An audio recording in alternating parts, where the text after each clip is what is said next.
जय माँ इंद्राक्षी जय अम्बे। इंद्राक्षी धाम में सभी साधकों का हम हार्दिक स्वागत करते हैं। इस अंक में हम चर्चा करने वाले हैं, कई बार पैसे से हम परेशान हो जाते हैं, कई बार धन से हम शून्य हो जाते हैं। जीवन में हम कितना भी अथक प्रयास क्यों न कर लें, लेकिन ऐसा लगता है कि मानो धन समृद्धि हमसे मीलों दूर है। इस पर चर्चा होगी, साथ में इसका आपको एक बहुत अच्छा उपाय भी बताएंगे।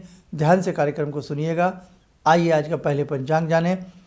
11 दिसंबर सन 2025, दिन बृहस्पतिवार, संवत 2082, पोष मास, कृष्ण पक्ष, तिथि सप्तमी, नक्षत्र पूर्वा फाल्गुनी, राहु काल 1:30 से 3, दिशा सूल दक्षिण दिशा।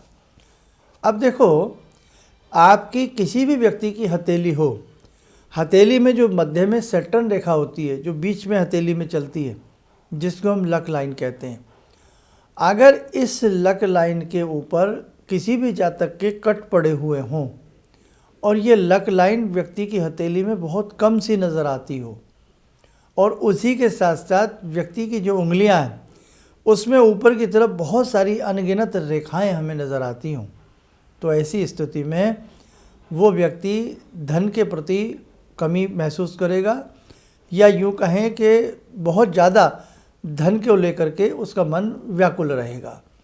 इसी के साथ साथ जिन साधकों में, ख़ास तौर से जिन व्यक्तियों का पंचम भाव बलवान ना हो, केंद्र बलवान ना हो और भाग्य भाव बलवान ना हो, हालांकि सारे भाव इसमें करीब करीब आ गए, पंचम को एक बार हम छोड़ दें, लेकिन केंद्र भाव और भाग्य भाव यदि आपके जन्मांक में बलवान नहीं है, अशुभता उसमें छाई हुई है या बलवान है ही नहीं या रिक्त है, तो उस स्थिति में भी हमने देखा है कि कहीं न कहीं धन उपार्जन की समस्याएं उन साधकों के मध्य कई बार खड़ी हो जाती हैं।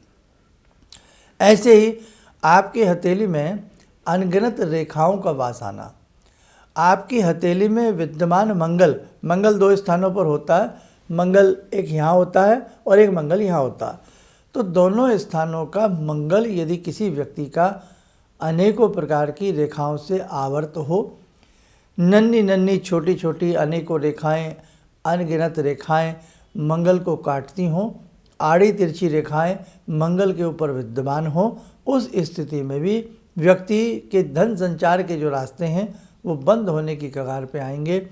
यदि ऐसी स्थिति में ऊपर से वो हमने बताया ना, जहाँ शनि मार्ग होता, शनि मार्ग में भी आड़ी तिरछी रेखाएं हों और ऐसे ही मंगल पर आड़ी तिरछी रेखाएं हों, तो चलते हुए व्यापार भी कई बार देखे गए हैं कि बंद हो जाते हैं।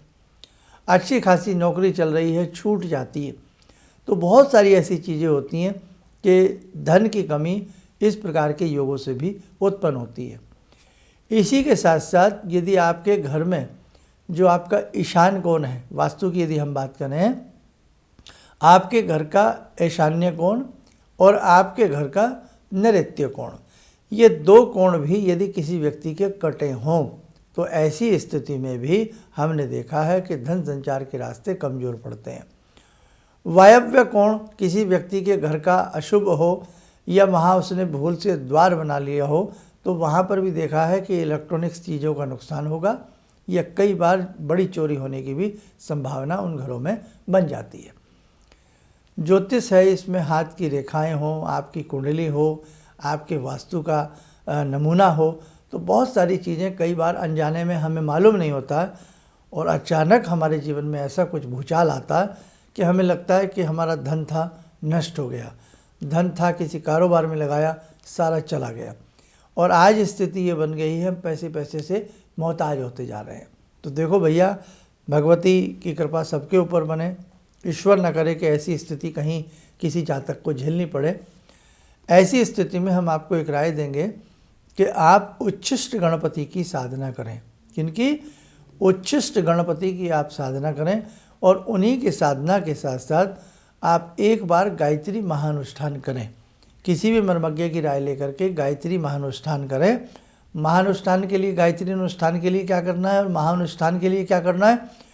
महानुष्ठान चाहे आप बाद में करें, लेकिन गायत्री का 1.25 लाख मंत्रों का एक अनुष्ठान करने मात्र से, उसमें आपको 33 माला रोज़ करनी होती है, 40 दिन करनी होती हैं, सुबह शाम 2 टाइम में उसको डिवाइडेशन कर सकते हैं।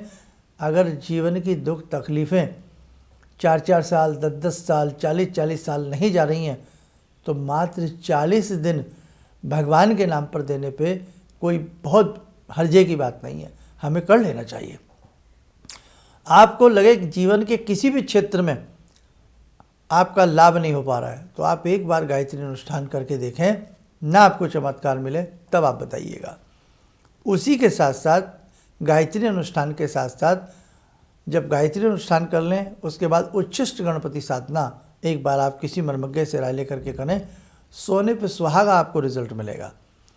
अब आप ऐसा नहीं कर सकते, आपको कोई ऐसे व्यक्ति नहीं है आपके आसपास, तो मैं आपको साधारण सी राय देता हूँ। 5 माला प्रतिदिन ओम गंग गणपतये नमः की करें, 3 माला प्रतिदिन गायत्री मंत्र की करें। देखो भैया, कुछ पाने के लिए कुछ तो खोना पड़ेगा। और 3 माला ऐं ह्रीं क्लीं चामुंडाय विच्चे की करें। दोबारा सुन लें, 5 माला गणपति, 3 माला गायत्री, 3 माला निवारण मंत्र, और उसी के साथ साथ आपको देवी अथर्वशीर्षम का पाठ करना है। आप एक बार 2-4 महीने सच्चे हृदय से इसे करना शुरू करें, आपको लाभ मिलेगा। और एक आपके लिए खुशखबरी और हम दे देते हैं। महीने के 2nd रविवार और महीने के 4th रविवार, 2 रविवारों में शक्ति उपासना का कर्म, शक्ति उपासना सत्र संस्थान में भी रहेगा। जो भी साधक इन फ्यूचर उसमें आना चाहते हों वो बेधड़क आवें। वहाँ पर भी हम ऐसा प्रयास करेंगे, एक ऐसी शक्ति की उपासना आपके हाथ से कराई जाए ताकि आपके कष्टों का निवारण हो सके। तो आप ध्यान रखें, समय नोट कर लें, महीने का 2रा रविवार और महीने का 4था रविवार, इन अभी महीने में 2 बार ये शक्ति उपासना सत्र चलेंगे। उसमें कोई भी साधक भाग ले सकता है और हम पूरा प्रयास रखेंगे कि शक्ति की उपासना करके, भगवती की उपासना करके आपके जीवन के कष्ट दूर हो सकें। अब शक्ति महाशक्ति हैं, गायत्री प्रचंड महाशक्ति हैं, भगवती जगत जननी दुर्गा प्रचंड महाशक्ति हैं। कोई भी जीवन में अगर महाशक्ति की उपासना करता है, भगवती की गोदी में बैठ कर के उनको प्रणाम करता है, अर्थात उनके चरणों में बैठ कर के उनको प्रणाम करता है, तो निश्चित रूप से वो एक बालक की तरह अपनी गोदी में बिठा करके अपने बालक के समस्त कष्टों को हर लेती हैं। और इसी के साथ साथ 14 दिसंबर को ये बहुत अच्छा एक कार्यक्रम है, बहुत अच्छा ये महापूजन है। इसमें भगवान गणपति का पूजन है और देवी पूजन है, शक्ति उपासना का पूजन है। इसमें आप हज़ारों की संख्या में इसमें साधक भाग ले रहे हैं। आइए, जिन्होंने अब तक हमारे ये कार्यक्रम ना सुना हो वो भी आना चाहते हो, ज़रूर आइएगा। ठीक है, बहुत कम समय रह गया है, आज 11 तारीख तो हो ही गई है और 12-13 2 दिन मध्य है। जीवन है, इस जीवन में साधना उपासना बहुत तेज़ी के साथ हमारे प्रारब्ध के पूरे कर्मों को काटती है और एक नए सूर्य का उदय होता है। आइए, समय हो चला आज की साधना का। आज की साधना में जुड़ते हैं जगत जननी भगवती जगदम्बा से। ओम सिंदूरारुण विग्रहां त्रिनयनां माणिक्यमूले स्फुरात् स्तारानायकशेखरं स्मितमुखी भापेन वक्षोरुवां पाणिभ्यामलपूर्णरत्नचषकां रत्नोत्परां बिभ्रति सौम्यां रत्नघटस्थरक्तचरणां ध्यायेत्परां अम्बिकां खड्गं चक्रगदेषु चापपरिगान् शूलम्बुशुण्डिं शिरा शङ्खं संदधतीं करे स्त्रीनयनां सर्वाङ्गभूषावृतां नीलासमद्युतिमास्य पाददशकां सेवे महाकालिकां यामास्तो स्वपितैहरो कमलजो हन्तुं मधुं कैटवम् विद्युद्दामसमप्रभां मृगपते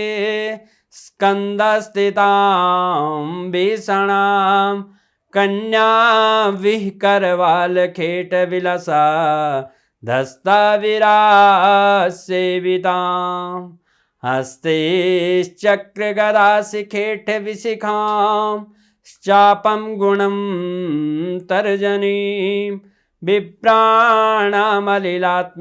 शशिधरां दुर्गां त्रिनेत्रां भजे।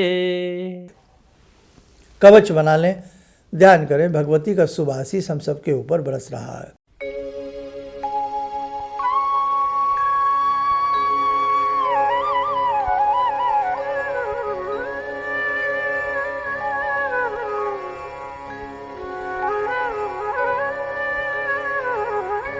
ओम बोलते हुए नेत्र खोलें, सामान्य हो जाए। देखो साधकों, ये जीवन बड़ा मूल्यवान है और हमारे संस्थान का यही मोटिव है कि हम आपको स्वयं में कर्मठ बना दें। हम स्वयं में आपको प्रैक्टिकली ऐसी ऐसी साधनाएं सिखा दें, ऐसे ऐसे रास्ते दैनिक पूजन के आपको बता दें कि आप स्वयं करके अपने जीवन को अच्छा बना सकते हैं। तो उसी श्रृंखला में ये हमने जो आपको बताया है कि शक्ति उपासना सत्र रहेंगे, शक्ति उपासना समागम रहेंगे। उसमें आप आगामी समय में महीने के द्वितीय और महीने के चतुर्थ रविवार में आप लोग इंद्राक्षी धाम में आ सकते हैं। चलिएगा, आप सब लोग स्वस्थ रहें, सुखी रहें। इन्हीं शुभकामनाओं के साथ हम अपनी वाणी को विराम देते हैं। जय जय अम्बे। किसी भी समस्या के समाधान के लिए मिले प्रसिद्ध हस्तरेखा एवं वास्तु विशेषज्ञ प्रोफेसर धर्मेंद्र शर्मा जी से। नोट: शिविर में भाग लेने हेतु एवं व्यक्तिगत रूप से मिलने के लिए कॉल करने का समय सुबह 10 बजे से शाम 6 बजे तक। हमारे विभिन्न ज्ञानवर्धक कार्यक्रम देखने के लिए आप हमें अभी सब्सक्राइब करें, बेल आइकन को प्रेस करें ताकि आप देख सकें हमारा कार्यक्रम सबसे पहले। और अधिक जानकारी के लिए फेसबुक पेज को लाइक करना न भूलें।